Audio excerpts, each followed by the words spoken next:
Hey, 80s baby. We got ready to start this town hall meeting.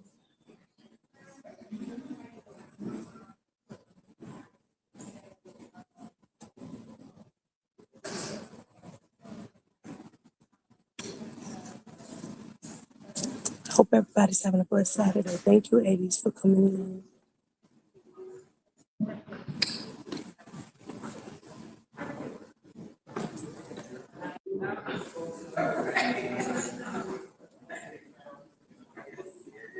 Waiting on everything to get started, you guys. But like I said, I hope everybody's having a blessed, safe Saturday.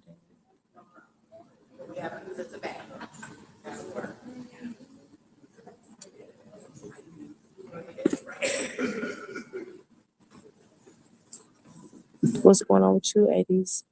You feeling okay?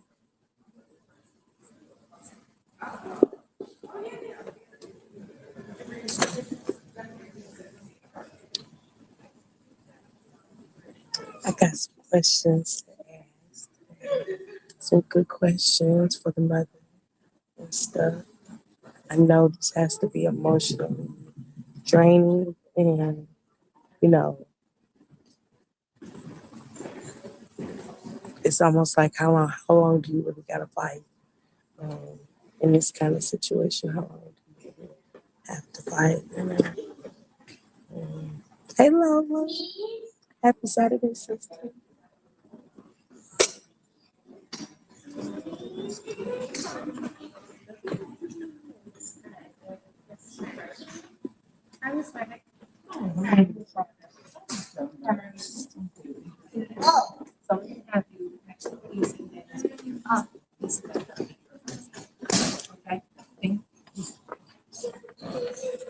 How you been, Lola?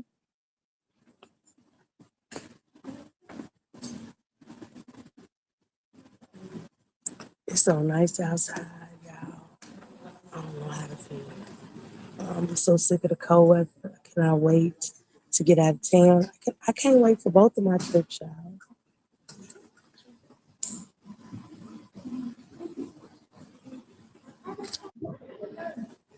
Shane done knocked over the bottle of water.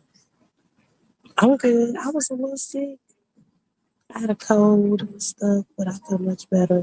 Except they're setting up there, so I want to give them time to set up.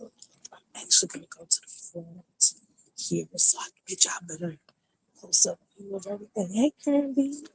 Happy Saturday.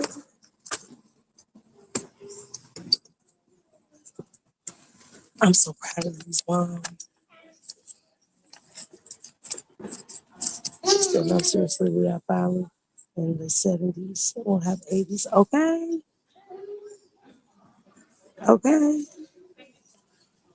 I know the people in New York are happy and if this one slide. But we got all the speakers coming in, setting up on stage, Shake Rock working the stage, of course. And that's a mother right there on the end. I'm gonna have another mother on the show. Hey, Timothy. How you doing, Sneaker? Happy Saturday, sis.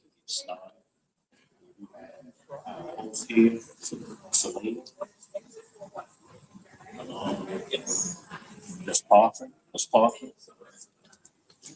OT, Alicia, and along with us, court, the I don't believe so.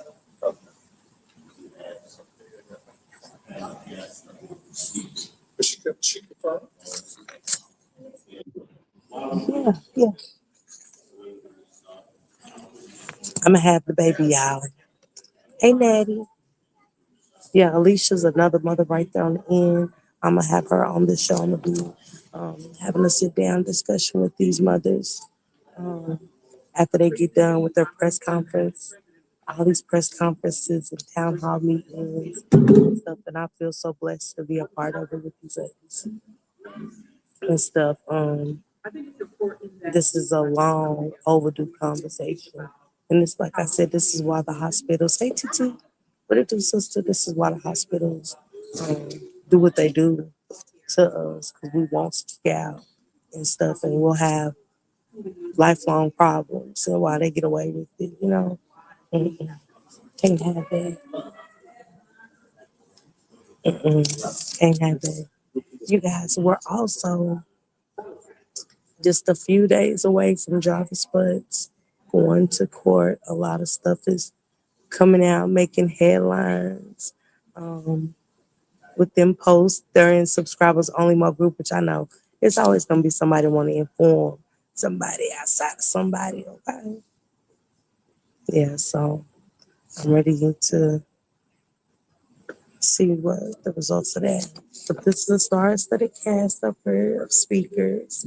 I'm excited to hear what they have to say. I'm excited.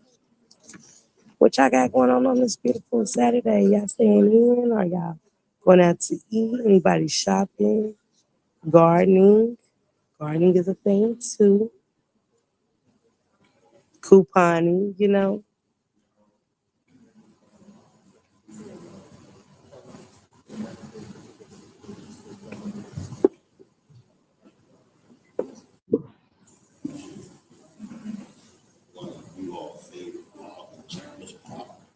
Hey y'all.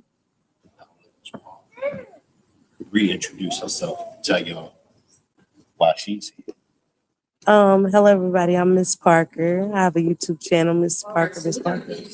I'm here to support the mothers and support the cause. This is a long overdue conversation with medical negligence. We have gathered as a community with a shared purpose, awareness, truth, and healing. This town hall is not just about one experience or one family. It is about creating a space for conversation, understanding, and learning so that our community can move forward stronger and more unified. This is an opportunity to bring together community leaders, advocates, healthcare professionals, and residents to talk openly about the importance of transparency, compassion, and trust within the systems that serve our families. When communities and institutions communicate clearly and work together, it helps build confidence, restore faith, and strengthen the relationships that protect our health and well-being. My hope is that everyone who joins us this afternoon leaves with a greater knowledge, deeper understanding, and a renewed sense of trust in our ability as a community to support one another and work towards solutions that uplift and protect families. The purpose of this town hall is to create awareness, truth, and healing. This is a conversation, not a conviction, because our goal is to create a space of trust and inclusiveness for respectful dialogue and community reflection. I would like to take this opportunity to welcome community members, leaders, and the media here today. Also acknowledge the families impacted by medical trauma, such as Alicia Pringle Morris. We appreciate you for coming out and your support. Now let us introduce our panel. Today, I have Councilman Malcolm Graham. Thank you so much for coming. I have Lorenzo Hopper of the Charlotte Maternal and Health Work Group Leadership, as well as Reverend Corinne Mack from the NAACP. It's an honor to have you all here.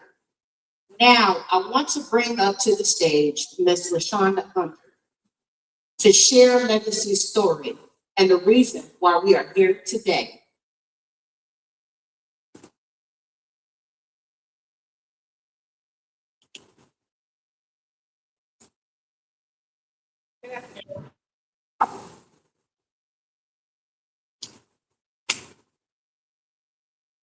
First, I want to thank everyone for being here.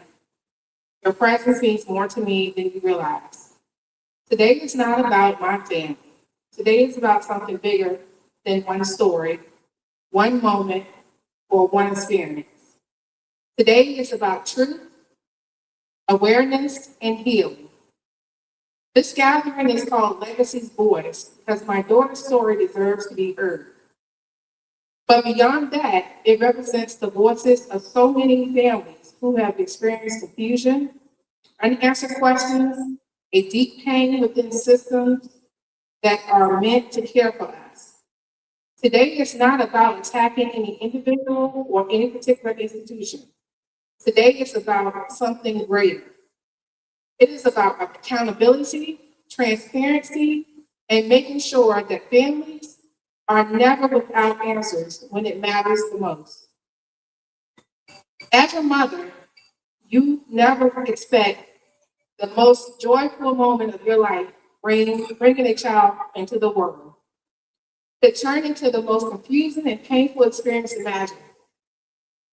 What began as the birth of my daughters turned into a journey that has lasted years. A journey filled with questions, inconsistencies, a moment that no parent should ever have to experience. But I want to be very clear about something. This gathering is not about anger. It's about awareness. It is about learning from lived experiences. And it is about ensuring that moving forward, families across the country can trust the systems that are responsible for caring for them during the most vulnerable moments of their lives. When families enter hospitals or medical facilities, they are placing their full trust in the people and the systems responsible for their life and care. They trust that the information they receive will be accurate. And most importantly, they trust if something goes wrong, they will receive honesty, transparency, and compassion. But when communication breaks down, when answers are unclear, and when families are left searching for the truth, the damage goes far beyond one moment. It affects trust in the entire system. That is why conversations like this one that we are having today is important. Today we bring together community leaders, activists, health professionals, civil rights voices, and everyday citizens to talk about something that our office that affects us all. Because maternal health, patient transparency, and family rights are not just personal issues, they are community issues. They are public health issues. They are human issues. This town hall is a space for open dialogue, a space for learning, a space for healing. Experiences like this do not end when the moment passes. Families carry the emotional impact for years. The uncertainty, the unanswered questions, the trauma of not fully understanding what happened. That is why today we have invited professionals who understand the psychological and emotional effects of those experiences. Because healing is not only about policy change, healing is about acknowledging the emotional weight that family carries when they feel unheard and unseen. While my family experience is what brought us here today, but this conversation is much bigger than me. Across the country, families have spoken out about moments when they felt confused, dismissed, or left without clear answers during critical medical situations. When those experiences happen, people begin to lose confidence in the system that should be built on trust. The trust is the foundation of healthcare. If trust breaks down, communities suffer. So today I'm about restoring that trust through transparency, accountability, and dialogue. Out of this experience came something important. The idea that we can take pain and turn it into purpose. That is where the idea for legacy law was born. Legacy law represents the belief that families should have stronger protection, clear communication, and transparent processes when it comes to maternal care, newborn care, and patient rights. It is about ensuring that families never feel like they are navigating difficult situations alone. It is about making that clarity, documentation, and accountability are all present when it matters most. Legacy law is not about blame. It is about improvement. It is about strengthening the system that serves our communities. And it is about making sure that no other family experiences the uncertainty that mine have faced. Before we move forward, with our speakers today, I want to take a moment to acknowledge something important. Every person in this room comes from a different background, different experience, and different perspectives. But today we share one thing that is common. We all believe in families deserve truth. We all believe that patients deserve transparency. We all believe our communities deserve systems that they can trust. Today we will hear from leaders in civil rights, healthcare advocacy, trauma awareness, and community leadership. Each of them bring a unique perspective to the conversation. My hope is by the end of the day, we will leave here not only more informed, but more united in the effort to build stronger, more transparent systems for the families that will come after us. Because that is what Legacy's voice truly represents. A voice of truth, a voice of healing, a voice for change. Thank you for being here.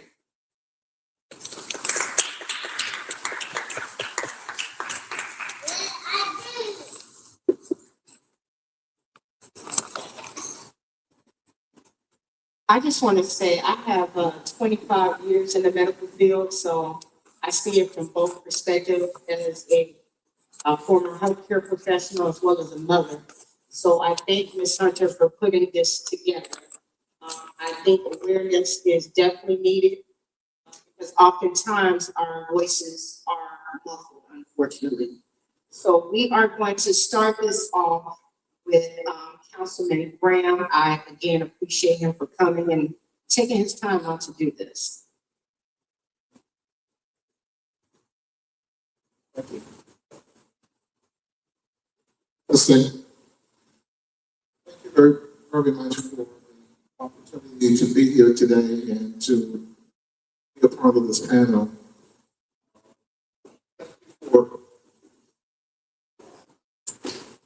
Thank you for sharing your story and having the courage and the conviction to share it so publicly. My daughter is expecting her third child. It's in the state of Georgia. And so I understand the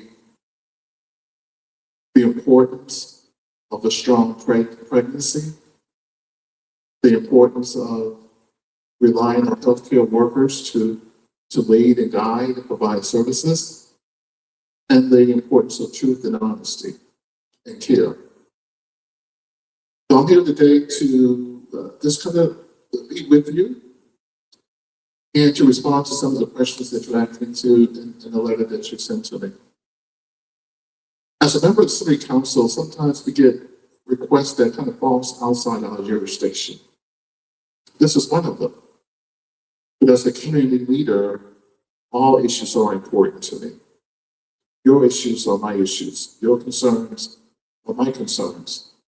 And when you're dealing with institutions in our community that deliver a service that adds to the quality of life of the whole community, I should weigh in and provide a perspective and help guide and lead in the right direction. City of Charlotte doesn't have the health department or medical care.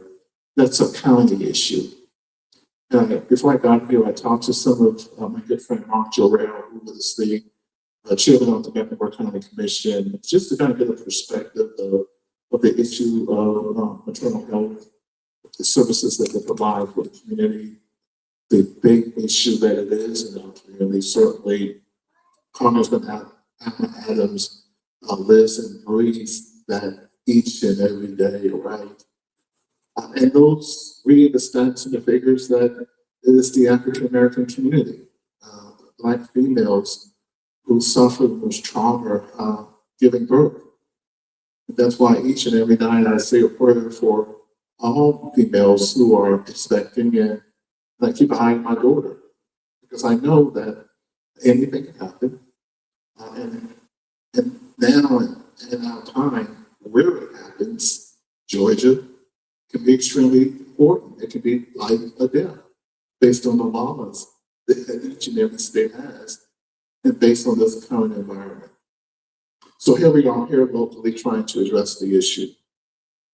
I believe that the relationship between our community and institutions, when there's a disagreement or a fork in the road, we do have one department that kind of engages and leans into help, which is our community relations department.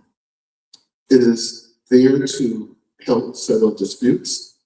It is there to be an honest broker. It is there to listen and learn. I'm almost certain that Reverend Mack knows of to work in that office for a wide variety of reasons. And so there are resources in place when citizens have a dispute with the institution.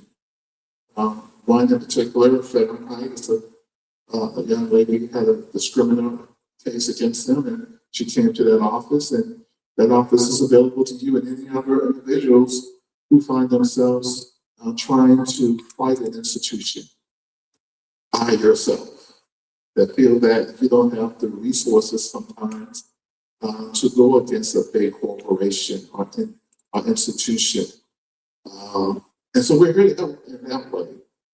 Obviously, Mecklenburg County has a wide variety of services available for individuals for care. The leadership of this community, starting with Congressman Adams and Commissioner Jarrell and others, care about the issue of maternal health. We need a doctor office on Bates Court Road because access and proximity to the services is really important. Many services in our community. And so I'm here to help shape the conversation in that way, to lead in on how I can help as a community leader and how the city of Charlotte should embrace and work with residents like yourselves and others who are experiencing difficult situations with institutions, trauma, and how do we engage that trauma and get that help and healing.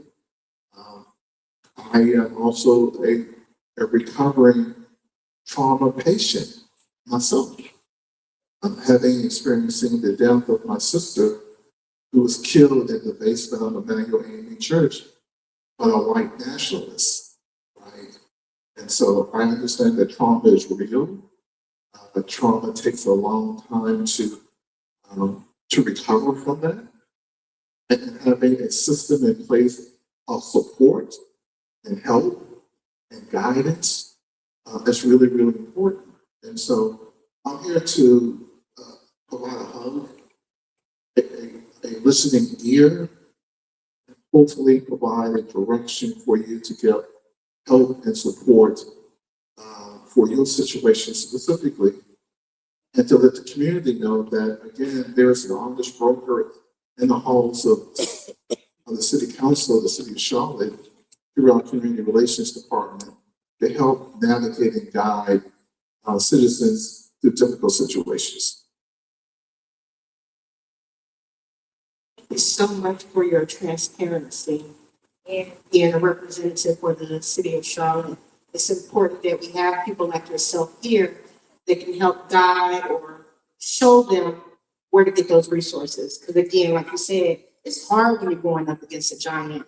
And it's not that you want to rock the boat, but you want your voice being heard, you know, especially when you're dealing with trauma. So I appreciate your voice. I appreciate your transparency as well, because sometimes we don't want to address the trauma that we're currently facing in our communities. So thank you for being open and transparent about that, and especially as being a Black man, because I know sometimes that can be tough to admit, especially to a crowd of people that you don't know. So thank you so much. And now I am going to pass the mic to Mr. Lorenzo. And okay.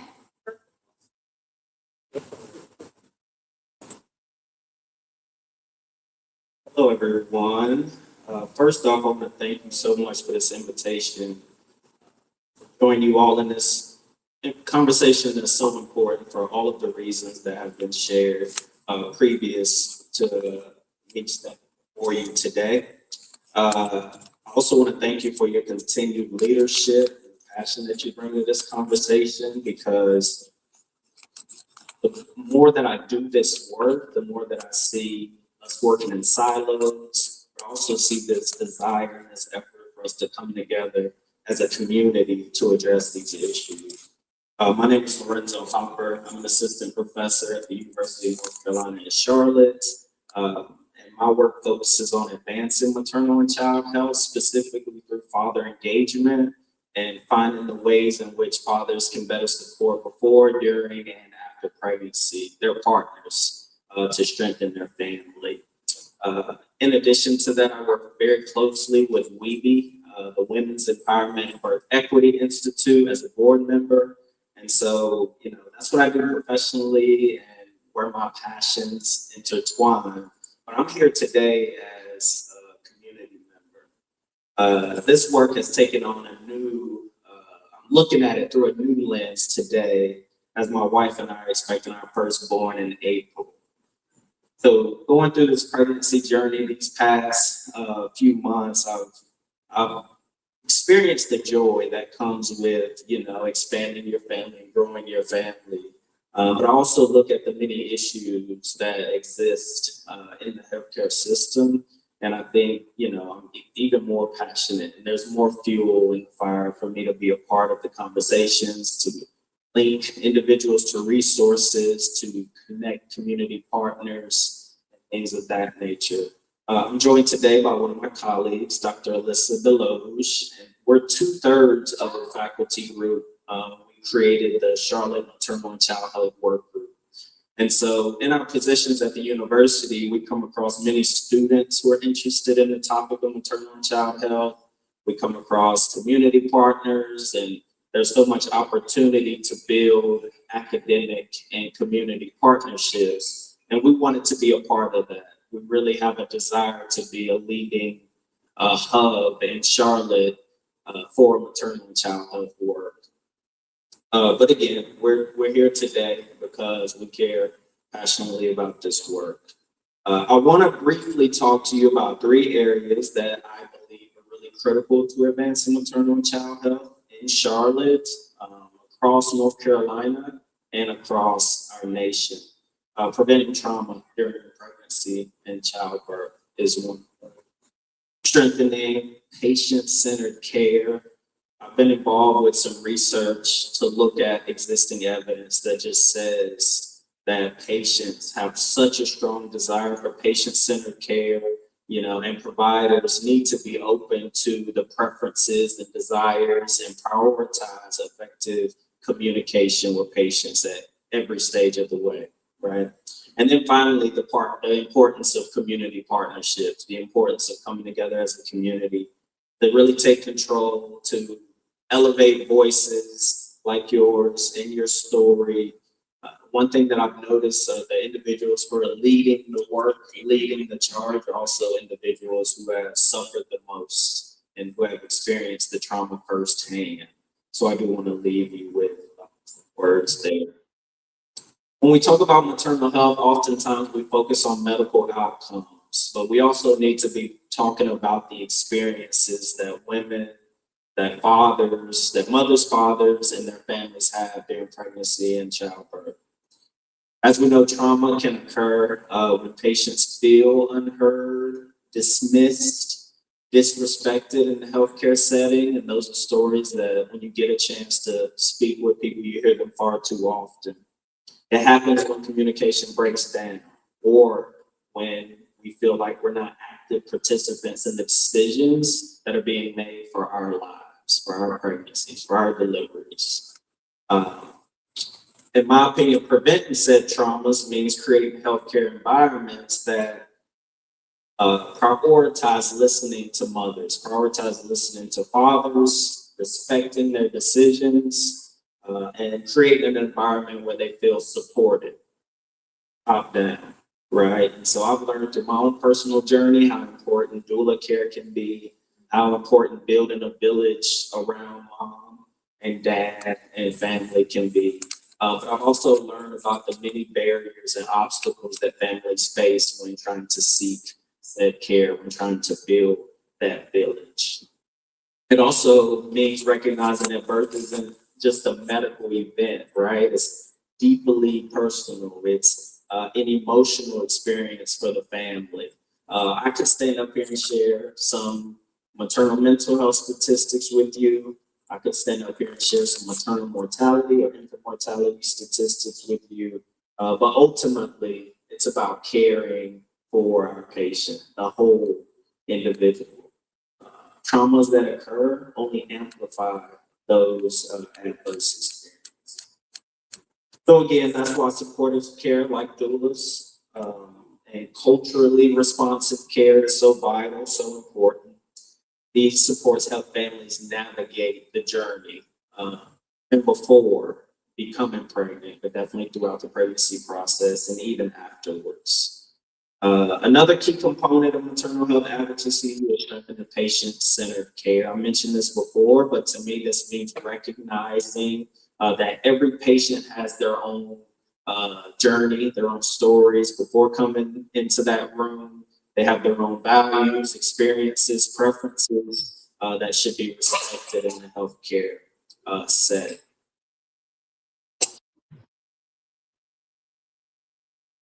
Taking the time, oftentimes because we just get a chance to rub elbows and we're trying to build relationships with healthcare providers, time comes up. The lack of time to, dedicate towards every patient that they have to see. In rural communities, I'm from Shelby, North Carolina, a rural community not too far from here, time is even more valued, right? And but I think listening to patients' concerns and explaining options clearly, communicate everything that's going on, needs to be prioritized. And then I think this is where community organizations play such a powerful role. One thing that Alyssa and I have really been able to do is build relationships with community partners. For example, WEBE, the Women's Empowerment Birth Equity Institute, they're doing incredible work right here in Charlotte. It includes health education. It includes one-on-one work, and WEBE is led by a provider, Dr. Janisha Brown, who had her own trauma during her pregnancy and delivery process, and that's really fueled her fire to build WEBE. And Alyssa and I have placed some students with WEBE directly because we're going to make sure our students know the importance of advancing maternal health and the key components that it takes, all of which I've talked about up here today. And so this work reminds me, it reminds us that improving maternal health and communication is about much more than just that clinical care that they've oftentimes been trained to provide. It requires community empowerment. In addition to WEBE, I had a chance to meet Tamika Isaac. She operates Jason's Journey. She's become a close friend of mine. She is also, and Jason's Journey is also doing incredible work. Again, another mother who has experienced pregnancy loss and trauma. And so when loss does occur, what kind of communication are you receiving? In addition, what kind of resources are you being provided? And so through Jason's Journey, I know she's working really hard to wrap her hands around individuals when pregnancy loss has occurred. And then finally, there's us, there's the Charlotte Maternal and Child Health Work Group. And so we just want to be the thread that ties all these individuals, all these pieces. We love to work more closely with you to amplify your voice in this work that you're doing. think that's my time. So I think I just want to thank you all again for allowing me to be here and allowing me to speak a little bit on this topic. Thank you.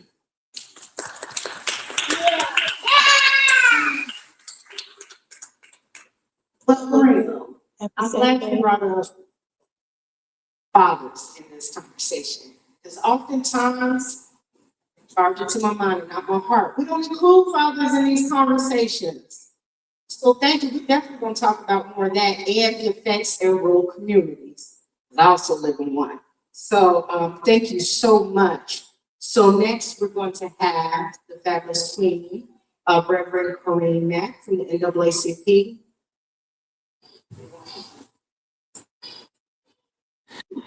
Good afternoon.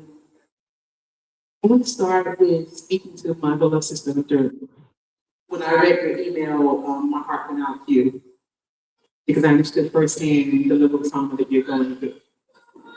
But I want to expand this conversation to every Black woman in this room, or brown woman in this room, who has experienced any level of exclusion and the feeling of invisibility.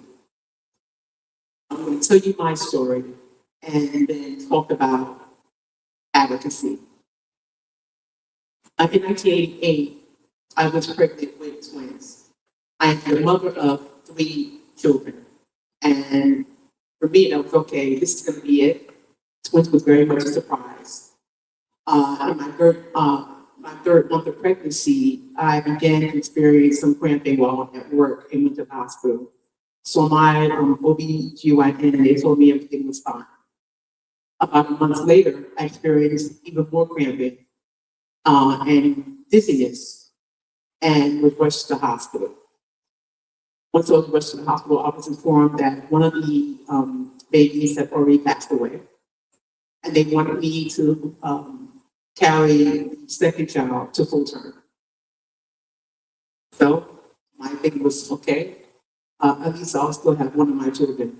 But the level of depression that I began to fall in because of that was something I'd never experienced before. About 6 days after I was told I had to carry the child to full term, I passed out at work and was rushed back to the hospital. And of course, they had to remove both of the fetuses. And then I fell into a depression that my husband couldn't get me out of, my children couldn't get me out of, no one could. Because there was some sense of guilt that I carried. And although now, we're talking about 1988, almost 40 years later, I realized that it wasn't my fault. My body simply rejected the babies. I also felt a love of anger towards the healthcare system because I really believe that if my doctor had listened to me, initially when I went to the hospital, I could have saved my children. So I understand exactly how you feel. In saying that, because I've been in civil rights for 58 years of my life, I understood very clearly I had a responsibility to fight not only for myself, but for every other Black woman and for every other Black girl. And in those conversations, once again, systemic racism became the forefront. And how that shows up in every facet of life. How implicit bias shows up in every facet of life. And how we as Black people have a tendency to be forgiving or at least extend grace to those that we do not extend grace in our own communities. If I had been a lot more assertive in advocacy for myself, things may have been different. But even in that situation in 1988, I gave grace. And I want us to understand that, as loving people, that's what we're supposed to do. But we also have a responsibility to self-examine why we are so forgiving of others when we actually don't forgive our own people. The level of anger and canceling that we do towards our own folks is very different from what we do with others. And that must stop. The other issue is we can't truly come to reconciliation with anyone until there's first acknowledgement of wrongdoing. Public acknowledgement of wrongdoing. That's how we get to atonement, because someone admits, I am wrong. And very rarely does a system that did not see us as humans rise to it. When we go back to the historic harms of Black people, most of it comes from the lack of humanity they see in Black people. And we must acknowledge that. It doesn't mean that we can't get to a place where we are seen as human and as equal. But we must strive to work towards that. We must be engaged in ways we are simply not engaged. And be honest about the fact that we're not engaged. Even in this conversation, with so many Black women living in the city of Charlotte, this room to be packed, around an issue that affects all of us in some way when we talk about healthcare. In the state where they are talking about rescinding our healthcare, the room is not packed. We just went through a primary election where about 150,000 people voted out of 842,000 people who were eligible to vote, right here in Mecklenburg. A healthcare system that is ran by the county commissioners who were actually on the ballot. The people who will be making decisions about your life on a daily basis. So I want us to begin as the adults with the responsibility to find ways to protect our children and our children's children to get more engaged. Our beloved sister went through this by herself, but the African cultural understanding truly is a village concept, and we've lost that. We've become so assimilated in the colonizer's thinking that we actually act like the colonizer. We no longer reach out to one another and love one another and embrace one another and elevate one another. Our advocacy for 117 years in the NAACP has been truly about litigation. But before we get to litigation, there are ways that we can have a voice, or at least teach you to have a voice. And even when we have a level of fear, move through our fear and advocate anyway. That's how we create change. And our brother talked about silos, how we get better. No, we're not. We have an organization that's 117 years of elevating all our rights in the room, Black and white alike, especially white women. With 17 committees, one of which is Women in NAACP, that delves into all issues around women. But instead of people becoming part of that organization for whatever reason, they create their own. Because most of us don't want to follow, we want to be the leader. And we should just talk about it. Let's be honest about the fact that there's a level of humility that we have lost. And until we become the people that I believe God has called us to be, because no one gave their life for us, but, right? That level of humility is what we are supposed to have in Galatians 5:22. We've lost it. Most of us want to be seen. Most of us want to be heard. Beyond the scope of harm, just simply because we want to be seen and heard. And now we have social media, which gives you the opportunity to be seen and heard in very negative ways. But how are we boots on the ground? I'm not talking about the song, that's a whole nother problem. How are we truly boots on the ground, doing the work to protect sisters and brothers who are going through trauma? As Black people, we are carrying years, generational trauma. How do we love one another? How do we respect one another? How do we care for one another?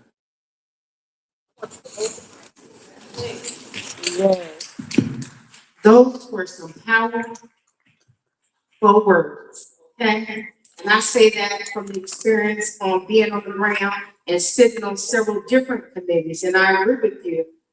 Yes, we still continue to work in silence. No, and people lack humility.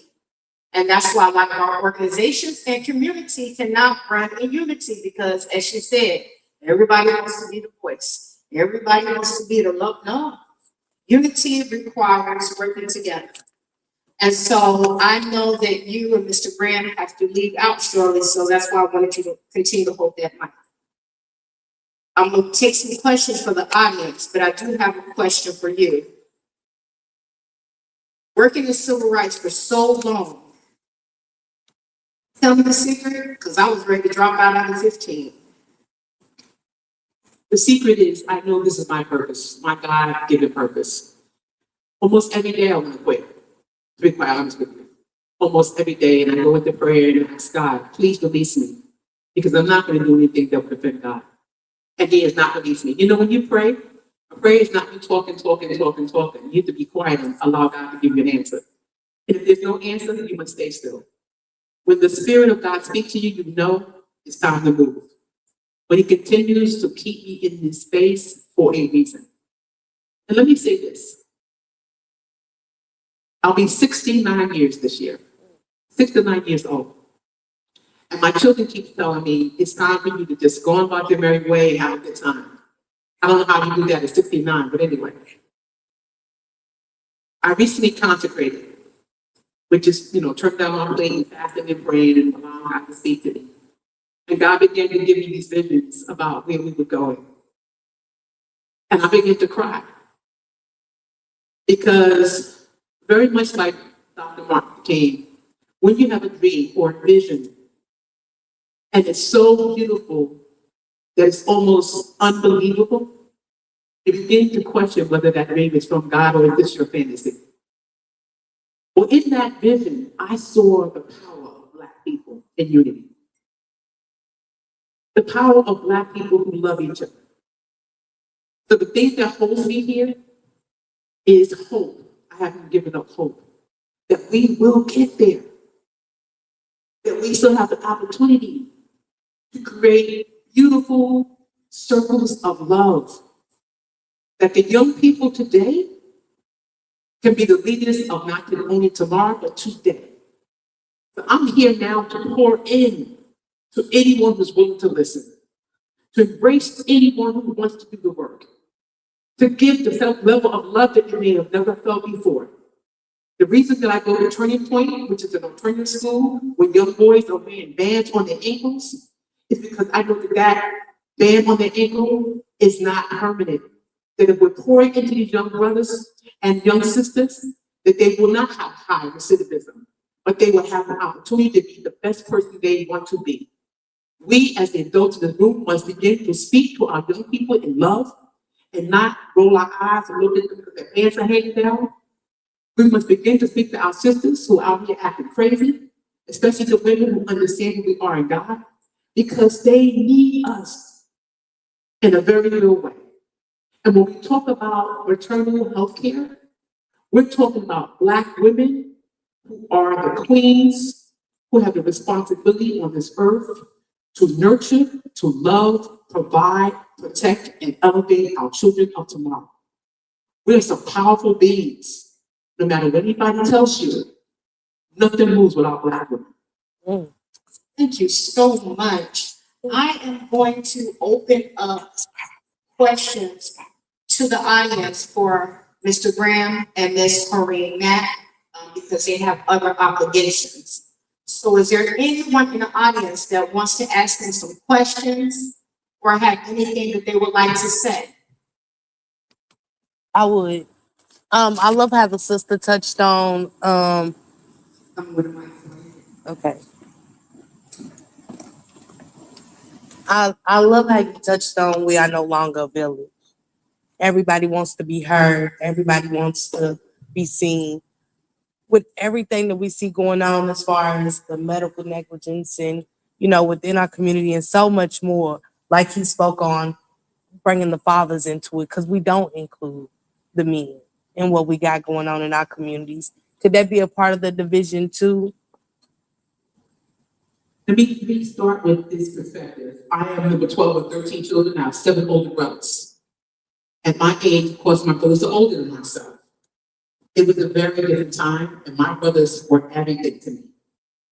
And I do not see as many brothers stepping out in that way.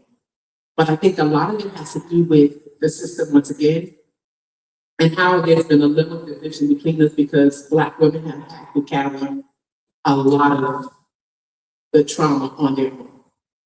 But I also believe it's imperative that we find ways to come back together again as a unit, whether that's in a personal relationship or as a community relationship. Our Black men are beautiful beings who are carrying a lot of trauma themselves, a lot of responsibility themselves. And a lot of times we as Black women, we tend to see the negative or where they may lack in an area. But I also believe that we as Black women have a responsibility to lift up our kids, to edify them, to give them words of encouragement, to love on them, even when they fall short, because they're human beings. There's no reason in the world that we as Black people, who were the first human beings on earth, the first human being was a Black man, no matter what I tell you, was a Black man. When we begin to look at historically how the negative narrative about Black people have reached not only this country but all over the world, we should have even more of a vigor to elevate one another. Let's get back to that. Have any more questions from the audience? Well, if we don't, I do have a question for you, Mr. Graham. How can we encourage addressing inequalities at the local level as far as local government? Thank you for the question, and it's hard to follow the queen. Her lived experience, her advocacy for people of color for generations, and she can't quit because there's still work to be done. Work right here in our community, based on your question. There's two Charlottes, the have and the have-nots. It's not really about black and white. There's those who have resources and those who don't. Those who have a voice and those who don't. Those who have a circle of care of influence and those that don't.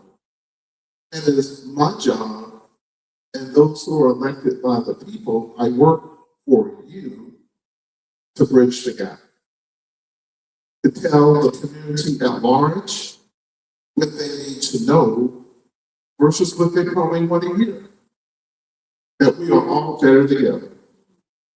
We're better together. We can't have a strong Valentine if we have a weak Ladies Road.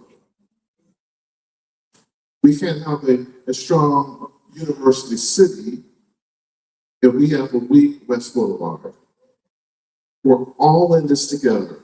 We can't have a strong community if people are making $200,000-$300,000 a year, and we got people struggling at a minimum wage.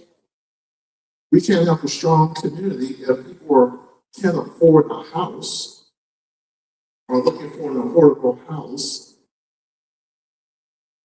and we got communities right here in Johnson C. Smith that now sell for $600,000 to $700,000 on a historically Black corridor. We're better together. And so my job as your employee is to speak truth to power, to navigate situations, and even tell my constituents like you what you need to know versus what you probably want to hear. And that's difficult, right? Because you always want to please your friends. You always want to please your employer. And so as the city grows and it prospers, we all have to go along for the ride. We need this MAC, just like this I-77 South expansion thing. I need the Black political caucus to sue the NCDOT while I'm in the inside trying to pick up the pieces from the fruit that they are shaking that tree to create a good public policy that benefits all of us and that we meet in the middle. You have to speak truth to power. I have tried to do that to those in the inside and those on the outside. Speaking truth to power to major institutions about their responsibility in our community, their responsibility to people, and their responsibility to the community. Telling people what they need to know. Telling you what you need to know, even if you don't want to hear it. That's what that email is all about. Truth, honesty. And Ms. Mack has said it all. Black men, Black fathers, congratulations. Black grandfathers, and those who hold positions like me or public policy. You know, my daughter told me of a situation of one of her friends in Georgia, expecting twins. One of the twins has some medical issues early during one of her regular doctor's appointment, and she had to make a decision. Her life was in jeopardy, the mother, the jeopardy of the second child, life was in jeopardy. She lived in Georgia, where the public policy prevents a wide variety of medical proven situations. She had to leave the state. Had resources. She had a village that understood one of her family members were an OGBYN. So she understood the medical complexity of what she was dealing with. But the public policy in Georgia dictated that she had to leave the state to protect herself and one of her unborn child. That's why voting matters. That's why it matters. And so leveling the playing field comes back to something that we all know, that Ms. Mack has been telling us for years and decades. Your power is your vote. The Department of Health in Charlotte, Mecklenburg, was on the ballot last week. The commissioners, not as here, were in the Department of Health in Charlotte, Mecklenburg. They were on the ballot. Voting matters. Voting levels the playing field. You don't like what I'm doing? Vote me out. Or send me like-minded people that I can work with. And understand the strategy. And this is something, you know, we can't have her quit because too many of our civil rights leaders are passing. Reverend Jesse Jackson taught me this years ago. Malcolm, somebody has to shake the tree so the berries will fall down on the ground so others can pick it up and bake the cake. It's a push and a pull. You guys shake, I'll bake, and we get the policies necessary that reflect a level playing field for all of us. So that when we talk about Charlotte and there's prosperity, we're talking about doctor's office on Babies Ford Road, a dentist's office on Babies Ford Road, a CPA on Babies Ford Road, a sit-down restaurant on Babies Ford Road, a historically Black college and university that's #1 in the nation on Babies Ford Road. Those things has to be intentional, and that's why as your representative, I supported funding for the Historic Excelsiors Club. I supported Brother Christopher Dennis, a Black man, his redevelopment project that brought the Chase Bank and the TD banks on Babies Ford Road. It's why I supported the Mayor's Racial Equity Program that brought over $85 million to Johnson C. Smith University. It's why I supported the Historic West End Partners that's going to put on that corner where the church's chicken was, a grocery store, a Weaver Market, So this won't be a food desert anymore. Affordable housing on top of that corner, right on top of the grocery store. More parking. 5 Point is our trade and Tryon. So it needs intentional investment. And to stop gentrification on the leveling the playing field in this community, is being very intentional about doing business with Black folks and not apologizing about it. Every project I talked about is being led by an African American male and or female on Batesford Road. It's intentional, unapologetic, right? Unapologetic. And if you got an African American mayor and you got 4 African American at-large members, and if you got an African American district member, and you got another one representing District 1, District 4, and a Black city manager, and a Black city attorney,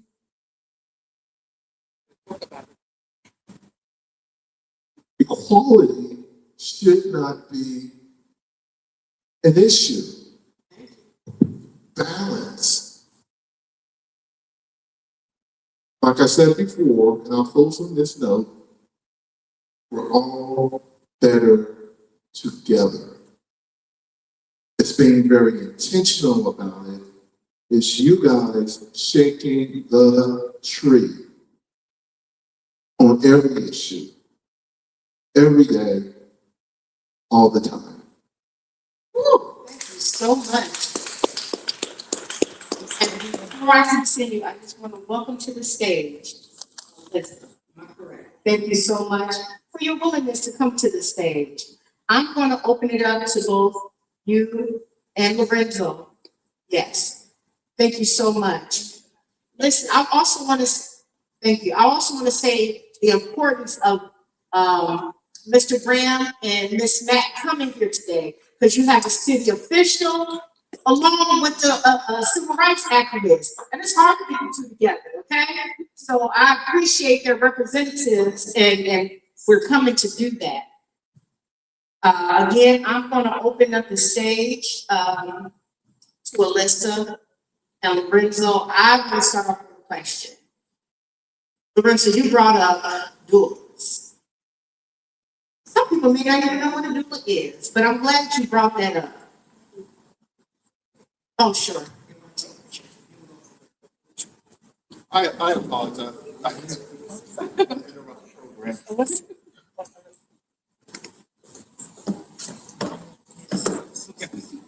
Good to see you. Hold on, you don't want me to? Yeah. This one right here. Got you.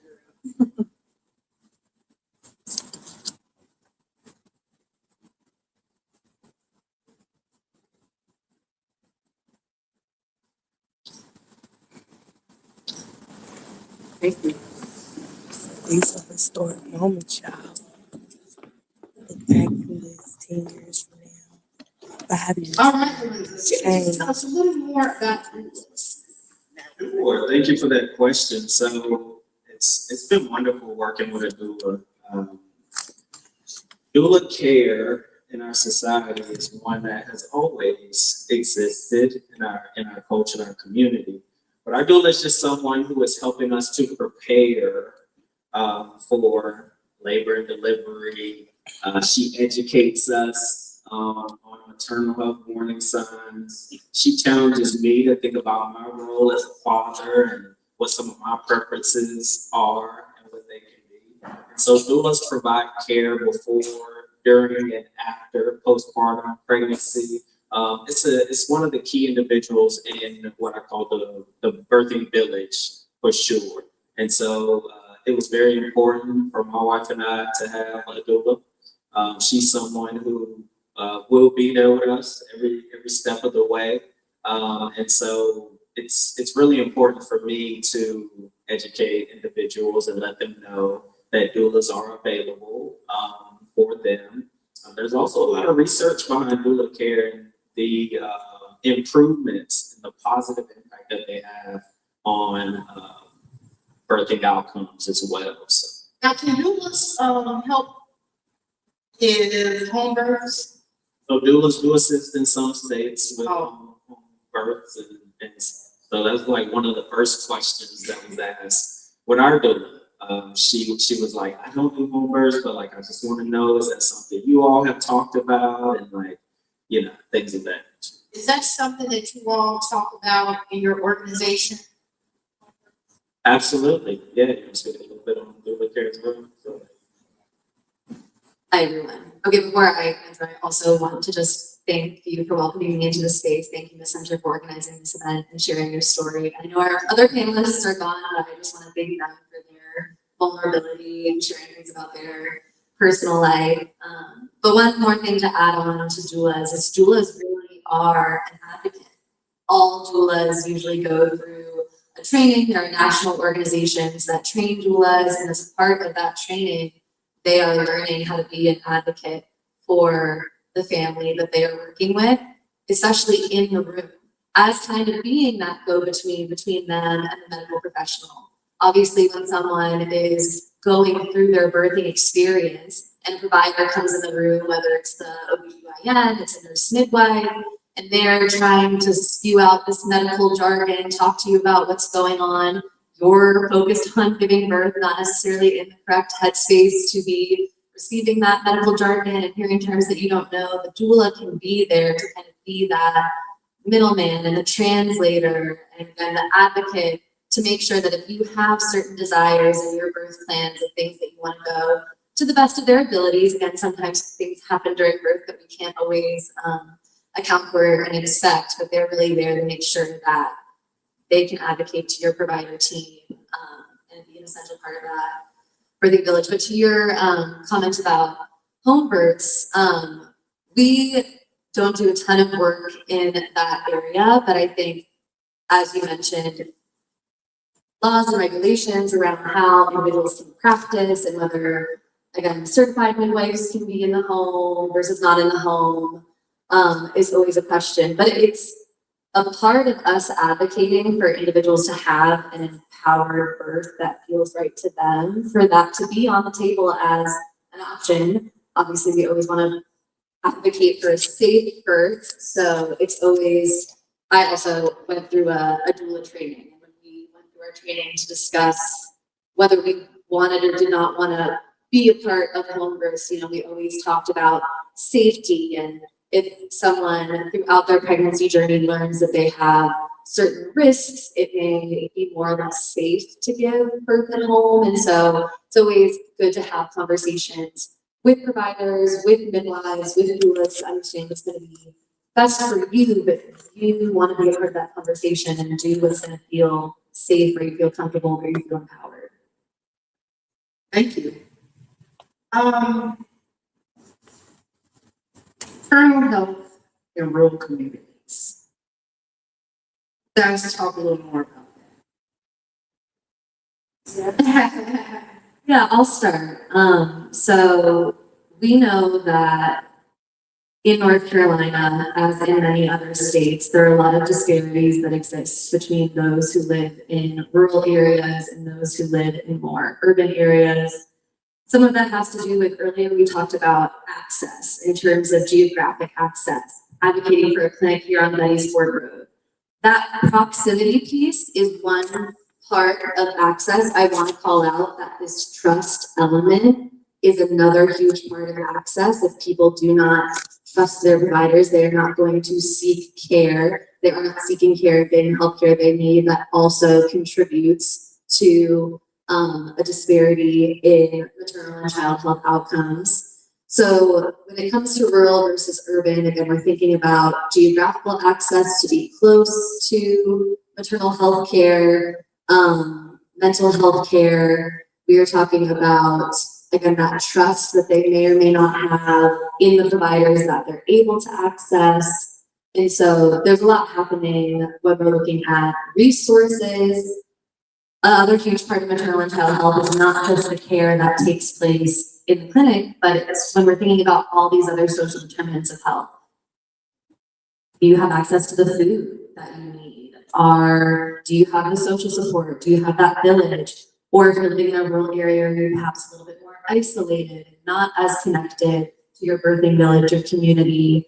And so thinking about some of those social determinants of health, folks who are living in rural areas are often at higher risk of experiencing. But I'll let you add. You know, and for me, it's my lived experience growing up in a rural town. So in many ways, the distance between us and our neighbor, like it feels good. But when you need emergency services, you need quality care. Oftentimes, you know, providers may not want to go off to medical school, dental school, specialize, and then move back to rural areas. So we call a lot of areas maternity care deserts, and so if it's harder to get services, then that's going to impact your experience and your outcome. Thank you. And we're coming close to wrapping up, but before we do, we're talking about the village and your support system around you. Again, oftentimes we leave fathers out of the conversation. I don't believe it's intentional. I think we just sometimes just really focus on the mother when the father is just as important. So can you talk a little bit more about support services for fathers? Sure, absolutely. I could talk about this all day, but I'll do it quickly for you. I'm doing a study right now where we're interviewing young men who are not fathers about what type of father they want to be. And would you believe that I have interviewed 0 participants who stated that they've had a conversation before about what type of father they want to be. And so I think a lot of men are kind of, you know, they step into fatherhood before they've even had a chance to think about what type of father they want to be or what support they might need, what services they may need. So my work, and I'm really passionate about bringing fathers into the conversation. But believe it or not, the transition to fatherhood also has an impact on the man's health. It's physical, his mental, and emotional health. But aside from that, it's really about bringing him in to be a part of that village for me, because we know that we've had persistent health disparities for so long. And I just think, again, it's that piece of the puzzle that coming up for me as a student, I was surprised to see that there were not more conversations around fatherhood, more resources around fatherhood. And I'm sitting before you as someone whose father wasn't in his life growing up as well. So I think it's generational in a sense. There's a ripple effect when fathers aren't, they don't feel included in the conversation. I've sat in the doctor's office numerous times throughout me and my wife's journey, and the provider didn't say a single word to me. And that kind of replicates what I've heard from men who I've interviewed who say they don't really feel included in the process. They don't really think they need to even be there. So many of them don't go to the doctor appointments. And that just kind of sets up this, this role for us, and what many of us have been trained to be, and that's just to provide financially, and just not realizing how vital we are to our child, to the pregnancy outcome for one, helping mom and baby, but also our child's development. Thank you for that. Thank you for actually bringing that up, because again, it's not something that we typically talk about. We always focus on the mother. And I think that we need to have more conversations around the father's support and participation in the pregnancy. I think we should talk about it more during these forums, at doctor visits, because I've never had a doctor ask about the father, to be honest with you. Heard it twice, so I think it's a conversation that needs to be had. I want to thank you both for your willingness to be on this panel and to share your information, and your professional opinions about things. And I hope that this won't be our last conversation. I hope that we can continue to have forums like this, because the next one I want to have is about fathers, relationship and support. Like that would be my next one. So I'm planning a webinar right now that's going to happen April 14th. I have a panel of men. We're going to be talking about this exact topic. So I will send you that information. It's going to be virtual. So we'll send that and make sure you all get an invitation to that conversation. It's going to be a good one. Great, thank you so much. So before we close this afternoon, I want to thank everyone who came out to stand for awareness, truth, and healing. Your presence here today shows the power of community and the importance of listening to one another's experience. As many of you know, our journey for answers regarding legacy story is still ongoing.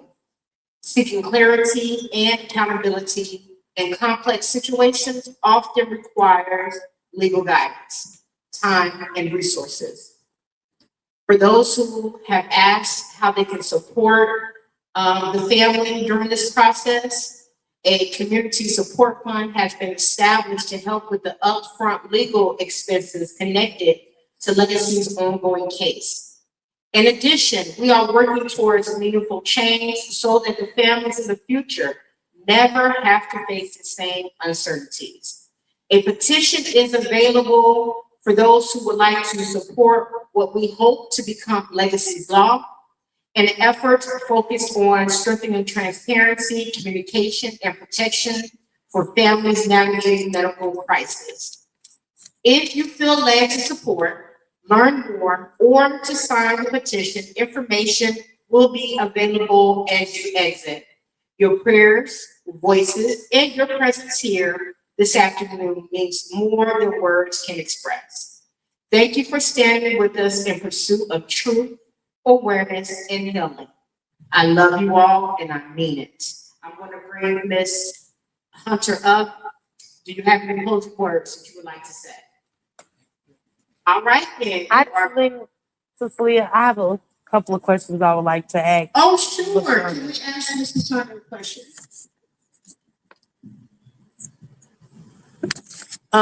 LaChunda, first question I have for you is why Johnson C. Smith? Why did I have it here? Yes. The main reason for having it at Johnson C. Smith was because my demographic was listed as uneducated Black woman, Wow. and I am clearly a alum of Johnson C. Smith and not uneducated. I am Black, but I'm not uneducated. Wow. So you was told that you was an uneducated Black woman by the institution? Yes. Wow. So this is why you picked this particular venue? Yes. Okay. I have another question for you. With your ongoing case still happening, and I'm sure mentally straining situation has arisen, in life in general, why now did you decide to have this town meeting?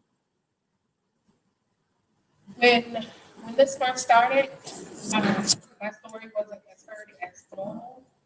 But when I went viral, I started getting stories from other mothers that came about that the mothers were telling their stories, and I'm not the first, and I'm trying to be the last though.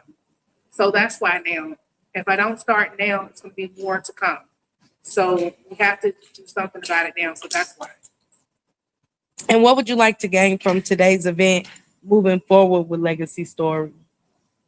I would like to first get legislation to put Legacy's Law in place so that we can get transparency and truth and eliminate some of the heartaches that I have gone through and others have gone through.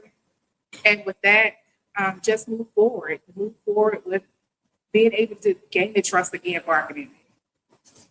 And in the future, do you plan on working with Jason's journey as well, the other mother who has kind of went through a similar situation? Yes. As yourself connecting with her, we got Alicia Yes. back here as well. Yes, we're united as one.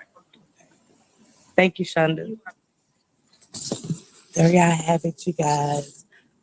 This is LaShonda Hunter's story for Thank her you, daughter. guys. Legacy. Thank you for her baby Legacy. This is nice. It turns out nice and many people here. Yeah, I know I was gonna start praying. I said it was pretty heavy. These things weigh a ton, But thank you guys so much for being here. Taking your time out of your day to spend it with justice for legacy, and I'm gonna be here with LaChunda for her journey and other mothers as well. That's Sister Alicia right there. And be having her on the show as well to give her get her perspective, from the riders, give our perspective and stuff. And I want to know how these mothers are mentally and because they're raising other children. So, do they have time to really sit down and grieve and take time for themselves and things like that? But everybody go have a blessed Saturday. And thank you guys so much for tuning in.